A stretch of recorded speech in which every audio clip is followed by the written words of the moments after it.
up everyone, and welcome back to the channel, The Moto Soul. So for today's video, we're headed up to the local MV dealer. I'm going to be dropping the bike off. The other day my check engine light came back on. Not exactly sure what's going on with it. Warning popped up and said phase sensor error. Hopefully these guys will be able to diagnose the issue quickly and come up with some sort of solution and get the bike back to me as soon as possible. A couple of my buddies have some things going on with their bikes as well, so it seemed like a good time to get the bike up here and get the issues resolved. While we're on the subject of issues or problems with the motorcycle, and while we're on our way up here, I wanted to go ahead and take the time to air some of my grievances with this bike. And there are a couple. I'm not sure if I'll come up with 5 or how many I'll have here. I'm kind of doing this one off the cuff. So this video will probably be titled Everything That I Hate About My 2022 MV Agusta F3. We'll see how many reasons I come up with. For the first reason, I would say that because MV is such a boutique manufacturer and because they have such a small dealer network in the United States, everything is really slow to happen. So what I mean by that is I've had issues with the bike in the past, and when I drop the bike off, it seems like it's going to be weeks before I get it back. So I'm always hesitant to leave it with the dealership.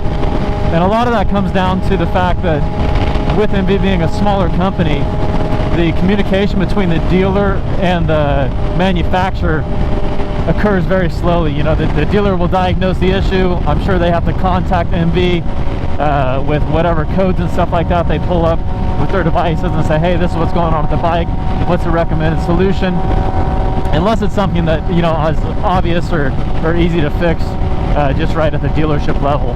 The second issue with MV being such a small company and producing so few bikes is the aftermarket support for this bike is very limited. Fortunately, I've been able to source a lot of really cool parts for this motorcycle, but it's taken a while, and I don't have a whole lot of choice in what goes on the bike. So right now we're set up with a SC Project S1 exhaust system. I was actually lucky to get that secondhand off of David up at North Texas Superbike. The bike currently has Terminioni race headers on it.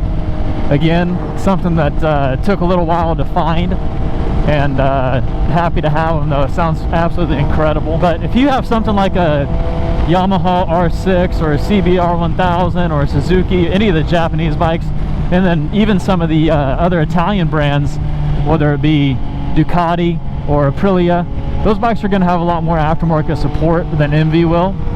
And like I said, that just comes down to the fact that these guys produce very few bikes. So there's fewer of them on the road. Makes less sense for manufacturers to invest in making parts for them, and for the online retailers to even stock the parts for these bikes. So most of the time stuff's on back order. For the third reason that I hate this bike, and you guys have probably noticed this in videos and stuff in the past, especially when I'm riding at night, this thing still has a halogen headlight in it. There's no LED headlight option for this bike, and I think that's just a damn shame. I mean, at this point, 2022, they just revised the bike from the model year 21 to 22, and they very easily could have came up with some sort of solution for being able to put an LED headlight. It would look so much better, and it's obviously a lot safer for riding at night. So reason number 4 is probably going to sound pretty goofy to a lot of you guys, but this absolutely drives me nuts about this bike. This thing has a clutch lockout on it, so you can't start the bike with one hand. You'll see a lot of other dudes out there. I watch the same guys that you guys do, I'm sure. Fastlane D, IMK, 650 Eve, all these other YouTubers, they get to do the cool, you know, turn your key on and then start your bike with one hand just by flicking the starter button over here on the right. But on this bike, you have to squeeze the clutch in, otherwise it will not start. And that just drives me nuts. And like I said, that may sound goofy to you guys, but it's just one of my little pet peeves on this motorcycle. I really wish I could start it with one hand.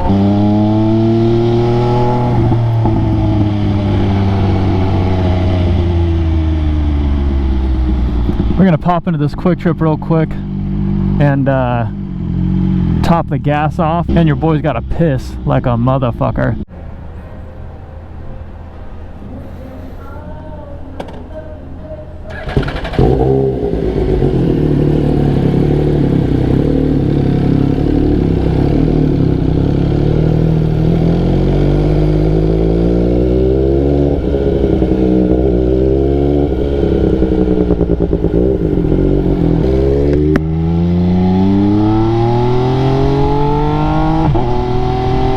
fifth thing that I hate and think could have been done a little bit better, if you look down in here, there's tons of exposed wiring, and all along the side of the bike, near the trellis frame and stuff like that, there's just exposed wiring, exposed connectors.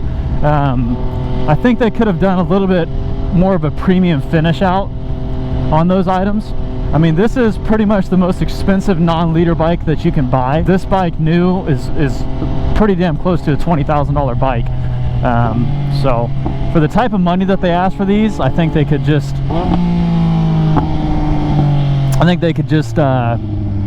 button up some of the wiring and stuff like that and just make it feel a little bit more premium.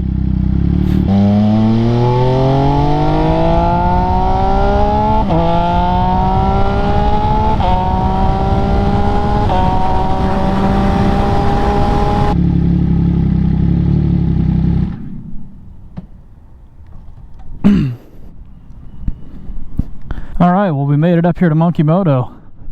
So with all those things being said, at the end of the day, I do absolutely still love this motorcycle. Those are just a couple things that bother me about it.